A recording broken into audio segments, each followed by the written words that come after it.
The Willow Lane Rules, Part 1, The Arrival. Willow Lane, Dunedin, New Zealand, dusk. The moving truck rumbles along a narrow road lined with ancient pines.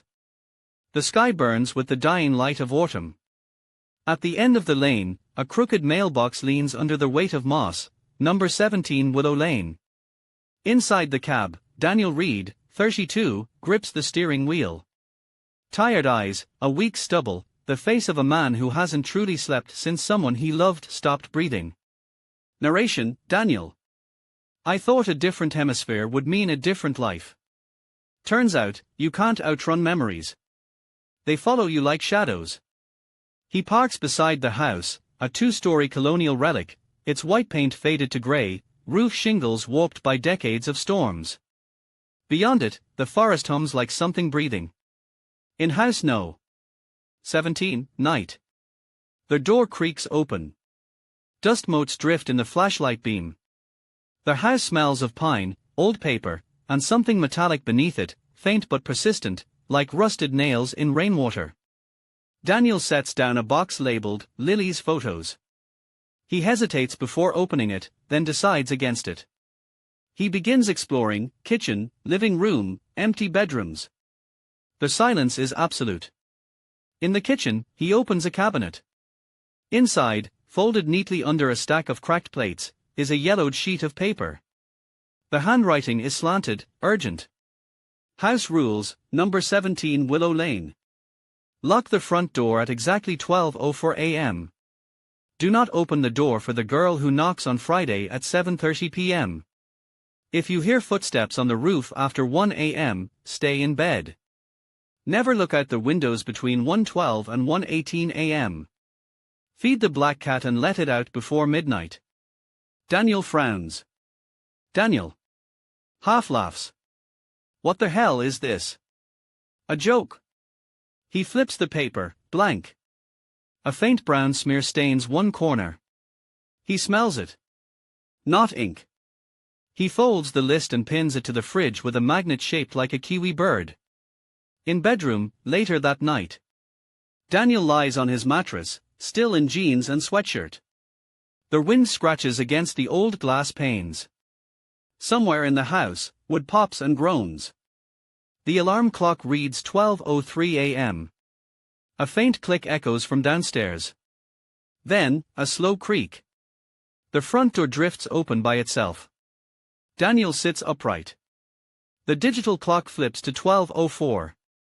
He grabs a flashlight, padding through the hallway. His breath shows in the beam though the night isn't cold enough for it. Front door, open. The lock dangles, swinging. Daniel. To himself. Probably wind, old hinges. He pushes the door shut. The latch clicks. But as he turns the deadbolt, he feels resistance, like someone's hand pressing against the other side. He forces it closed. Silence. Only the distant groan of the trees. He checks outside, nothing but mist crawling over the grass. Narration, Daniel. I told myself it was the house settling. But I felt it, even then, the air, watching me. Montage, days later. Daniel unpacking boxes. Fixing squeaky floorboards. Drinking coffee at the window, eyes ringed with fatigue. Writing freelance design work on sticky notes. Passing the fridge, the rules flutter slightly as if breathed upon. Front porch, Friday, 7:29 p.m. Daniel sits on the couch, laptop on his knees. The night outside glows with streetlight haze. A knock. Gentle. Then another. He glances at the clock, 7:30 p.m. A child's voice, muffled through the wood. Girl. Mister? I'm hungry, please. Daniel stiffens. He freezes, recalling rule number 2. His heart starts pounding. Girl. Please, it's cold. You have food, don't you? He grips his phone, hovering over the dial pad. The knocks grow louder, now fists against the wood. Girl. Daniel, open the door. I'm hungry. Lily's hungry. He drops the phone. Daniel. Whisper. No, no, that's not. The pounding intensifies, rattling the frame. The girl's voice twists, layered, echoing like two voices overlapping, one older, one impossibly young. Girl. Don't you remember the snow, Daniel? You left me there. The clock hits 8 p.m. Silence. When he opens the door, nothing. Only the faint smell of smoke and wet earth. A small handprint stains the wood, grey, ash-like. He closes the door. Locks it. Turns to the fridge. The paper, rules, now has a wet fingerprint smeared across line number 2. Int. Living room, night. Daniel sits motionless on the couch, whiskey glass trembling. Narration, Daniel. Her voice was wrong, like someone trying on her tone. But it knew things. Private things. Lily was 10 when she drowned. No one here could have known that. He looks at an old photo of a smiling girl in a red coat. Narration, Daniel. Sometimes I still dream she's knocking on my door. Now I don't dare answer, even when I'm awake. In bedroom, 2 nights later, 1:06 a.m. Rain hammers the roof. The old pipes throb with wind pressure.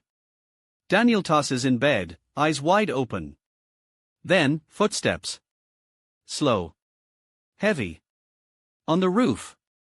He goes still. They move from one end of the house to the other, deliberate, measured. Another step. Closer. Then directly above his room. The ceiling creaks. A shadow moves under the light fixture, like something pacing. Daniel covers his mouth, trying not to breathe. Narration, Daniel. Rule 3, if you hear footsteps on the roof after 1, stay in bed. So I did. Every muscle screaming to run. A soft growl reverberates above him, deep, wet, animal. Then a sound like claws dragging across tin. A ceiling nail snaps loose, clattering to the floor beside him. Then, silence. Minutes crawl by. The digital clock flips to 1:12 a.m. And then it begins. Scratch. Scratch. From the window. A whisper seeps through the glass. Lily, come out with me. Daniel clenches his fists, eyes squeezed shut. The scratching grows frantic, metal on glass. A woman's laugh, low, breathy. Then multiple voices join, whispering his name. The sound vibrates the pain until tiny fractures spread like spiderwebs. He doesn't look. Not once. At 1:18 a.m., the sound stops. He finally exhales, drenched in sweat. The clock's digits glow steady and merciless. Morning. He inspects the window. Deep gouges carved into the glass, 5 parallel lines like claws. The wood frame smells faintly burnt. A soft meow breaks the silence. On the kitchen counter sits a black cat, sleek, yellow-eyed, tail flicking. No windows open. No entry point. It stares at him, waiting. Daniel. You're not supposed to be here. The cat blinks. A low purr vibrates in its chest. Daniel opens a can of tuna, places it on a plate. The cat eats calmly, then pads to the door. He opens it.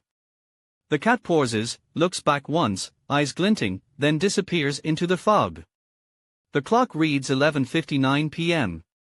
In kitchen, same night. Daniel stares at the fridge. The paper trembles slightly.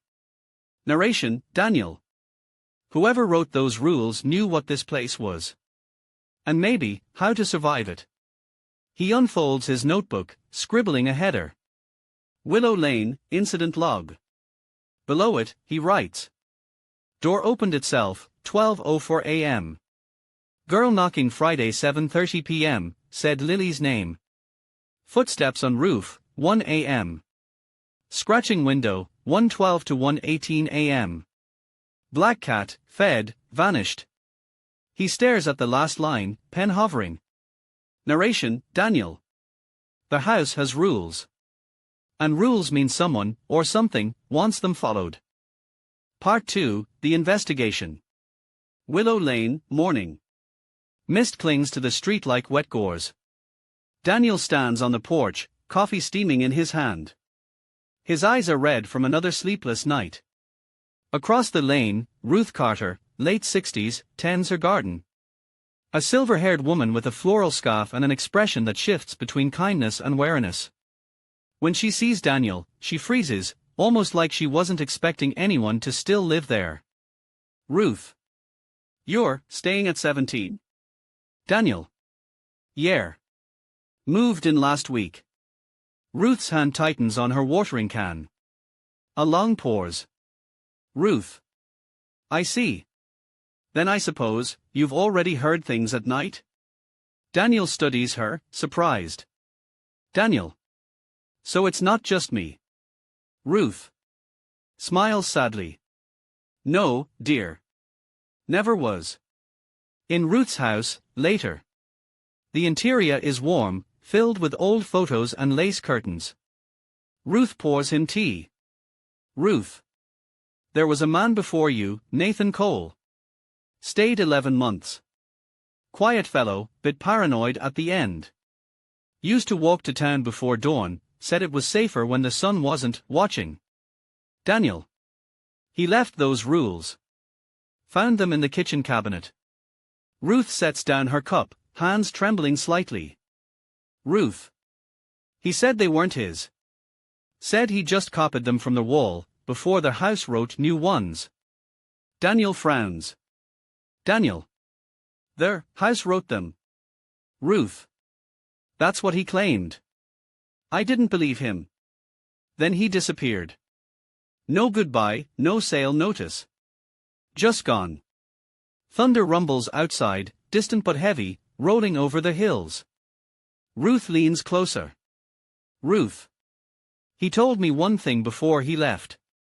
If the cat stops coming, leave. Don't wait. Ex-Jundin Public Library, afternoon. Rain taps softly against the glass facade. Inside, the quiet hum of fluorescent lights and old books fills the space. Daniel approaches the front desk. A woman looks up, Clara Evans, 28, librarian, sharp eyes behind square glasses. Daniel. Hi. I'm looking for records, property history for 17 Willow Lane. She types quickly, eyes scanning the screen. Clara. That address, you live there. Daniel. Yeah. Why? A long beat. Clara. You might want to sit down. In library, archive room. Dusty binders. Faded microfilm. The kind of silence that swallows sound. Clara flips through records, sliding 3 folders toward Daniel. Clara. Marcus Hale, found dead on the front lawn, 1996. Cause of death listed as exposure, but the body temperature didn't match the ambient cold. Eleanor Voss, 2003. Found in bed, face frozen mid-scream. Noah Quinn, 2012. Torn apart in the kitchen. No signs of forced entry. Daniel. All lived in the same house. Clara. Yes. And every incident occurred between midnight and 1:30 a.m. Each report mentioned strange circumstances. Like they expected something. She hands him one photo, Marcus Hale's coroner shot. The body lies on the lawn, frost white even though the report date is midsummer. Clara. Nathan Cole came here too. He asked for the same files. Said he'd found a pattern. After that, I never saw him again. Daniel. What pattern? She hesitates. Clara. Each tenant lasted shorter than the last. Marcus, 14 months. Elena, a year. Noah, 9 months. Nathan, 11. The timeline doesn't make sense, but he said the house adjusts. Daniel closes the folder. His hands are shaking. Library, rainy evening. Daniel steps outside into the drizzle. The street lamps blur into halos. For a moment, he thinks he sees a figure standing across the street, small, pale, barefoot, hair dripping. He blinks, gone. Narration, Daniel. Grief and fear feel the same when you're alone long enough.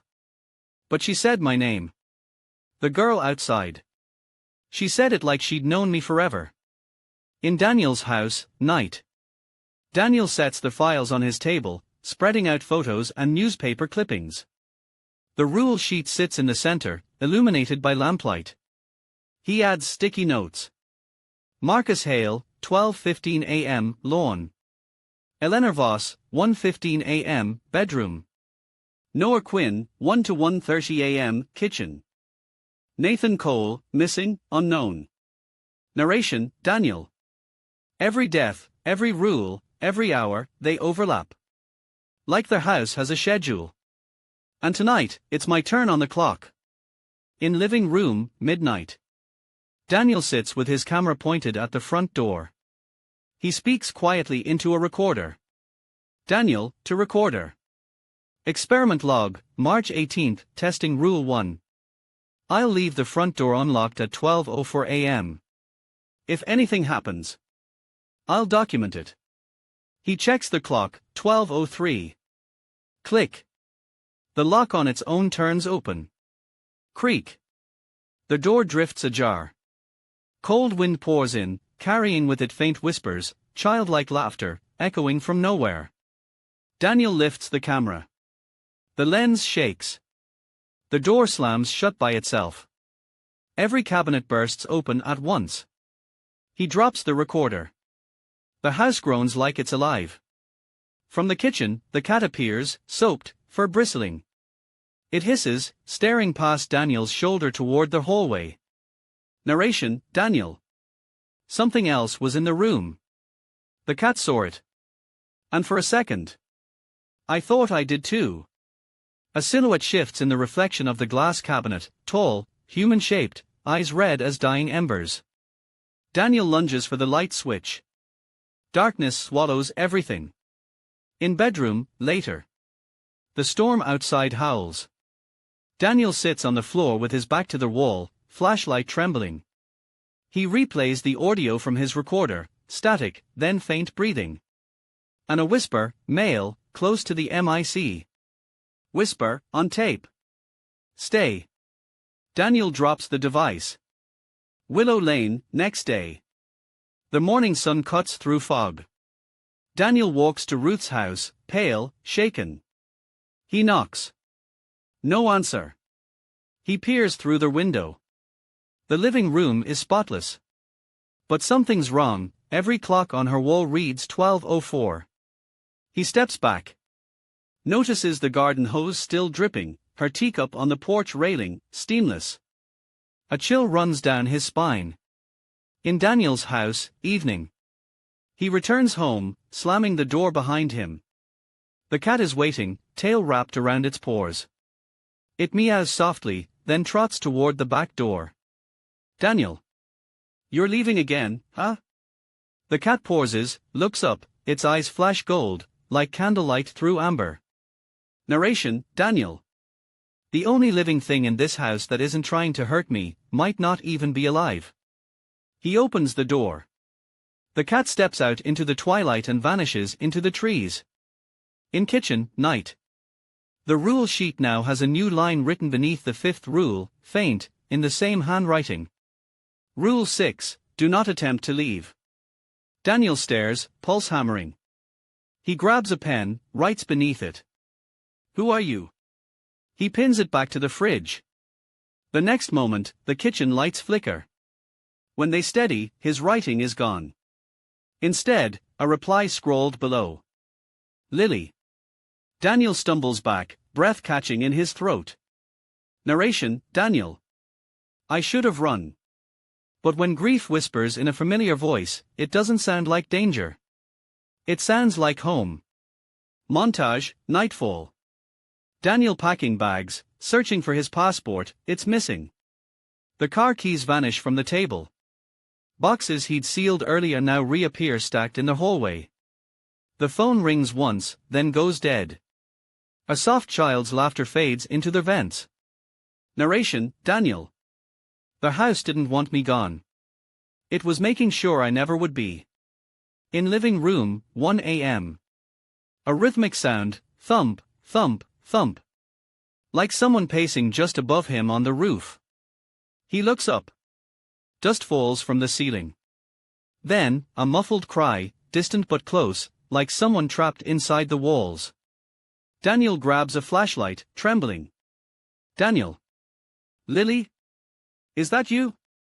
From the hallway, a faint knock. 3 times. Then a whisper, right beside his ear. Voice, female, soft. You never said goodbye. The lights explode, sparks shower across the floor. In bedroom, continuous. Daniel slams the door, barricading it with a dresser. The footsteps now run along the roof, frantic. The windows shake. He clutches his notebook, every rule circled, underlined, rewritten in desperate scrawl. Narration, Daniel. There's logic in the madness. The house feeds on memory. On guilt.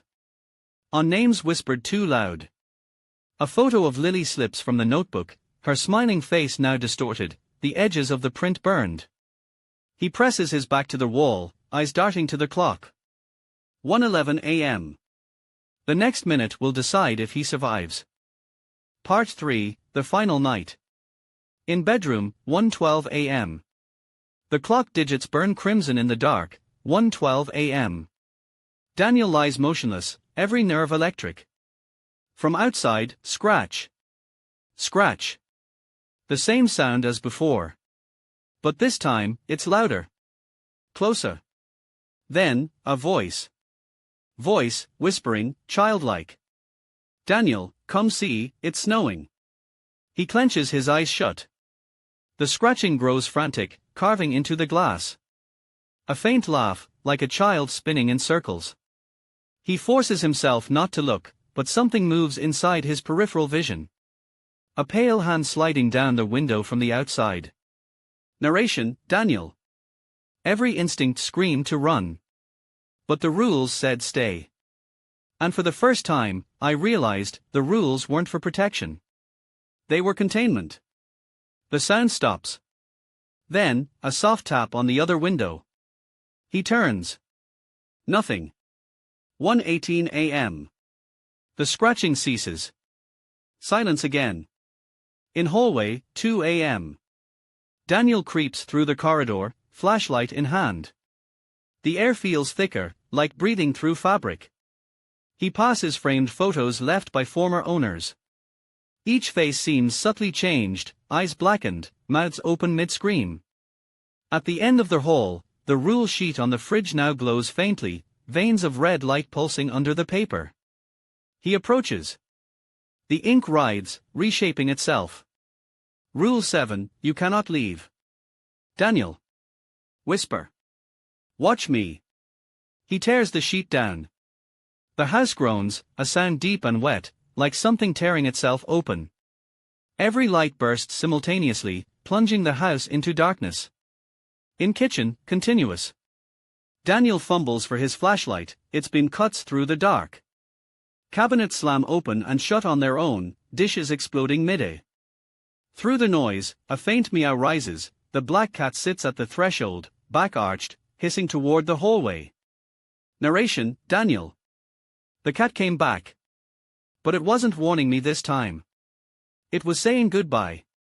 The cat bolts through the open back door into the storm.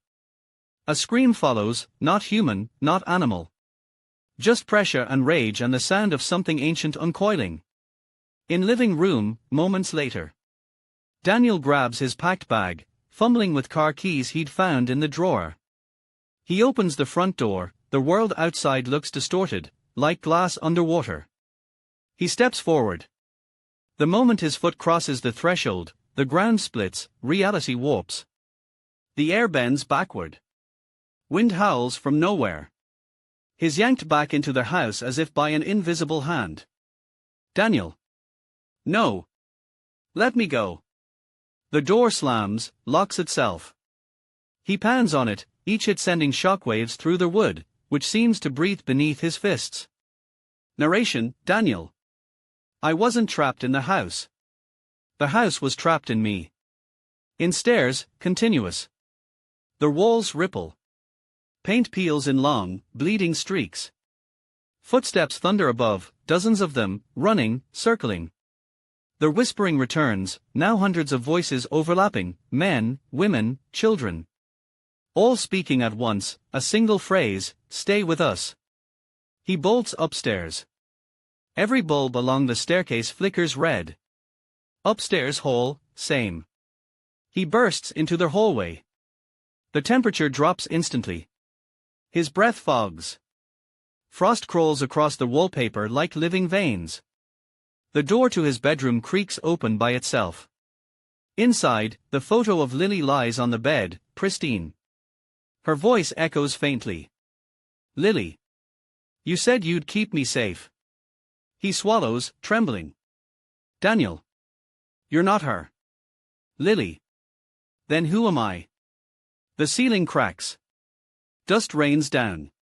He looks up, and sees a shape clinging upside down, long limbs bent backward, head twisting full circle toward him. Its eyes are red coals. Its smile is Lily's.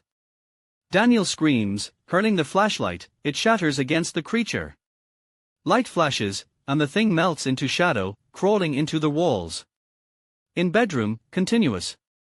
He slams the door shut, heart racing. He grabs the flare gun from his emergency kit. Narration, Daniel. Logic was gone. Only instinct remained, and fire. He loads a single flare. Outside, the footsteps gather on the roof again. Boom boom boom, heavy, deliberate, moving toward the window. He steadies the gun. The glass shatters inward. Something massive and dark forces its way through, a humanoid silhouette built from smoke and ash, face flickering between all the former tenants. It speaks with every voice at once. The entity. You broke the rules. You don't get to leave. Daniel fires. The flare ignites the air, red fire flooding the room. The entity recoils, shrieking like metal tearing. Its skin blisters into vapor. The floorboards split. Heat and light burst upward. Daniel dives through the doorway as flames chase him down the hall. In staircase, continuous. He stumbles, half-blinded, clutching his bleeding arm. Behind him, the walls are alive, hands pushing out from the plaster, clawing, grasping. He trips down the last few steps, crashes onto the living room floor. The house screams. The sound vibrates his bones. Narration, Daniel. Every soul that ever died here was screaming through it. And if I stayed, I'd scream too. He crawls toward the front door, dragging himself through ash and splinters. The lock trembles, fighting him. Daniel. Open. He rams his shoulder into it. Once. Twice. It doesn't move. Then, faintly, a sound. A meow. He looks back, the black cat stands beside him, staring straight into the door. It yowls, loud, long, defiant. The lock clicks. Daniel throws the door open. Willow Lane, night. The storm outside rages. The sky burns with streaks of red lightning. He runs. Behind him, the house shudders, windows exploding, the roof collapsing inward as if inhaling itself. A final scream tears through the night. Then silence. Daniel collapses on the road, gasping. Blood trickles from his nose. His hands shake uncontrollably. He looks up. The cat sits on the other side of the street, perfectly still. Then, as headlights appear from an approaching bus, it vanishes. In bus, dawn. Daniel sits near the window, backpack at his feet. Outside, the countryside blurs by in grey streaks. He stares at his reflection, pale, haunted. For a moment, another face flickers behind his, Lily's, smiling faintly. He blinks, gone. Narration, Daniel. I crossed the line. I thought that meant I escaped. But some lines don't end, they only move. And somewhere, another door just unlocked. The bus drives off into the morning fog. 2 weeks later, real estate records show 17 Willow Lane was listed again. Status, for rent. Description, charming historic home near the forest. Newly renovated. Comes with a list of house rules.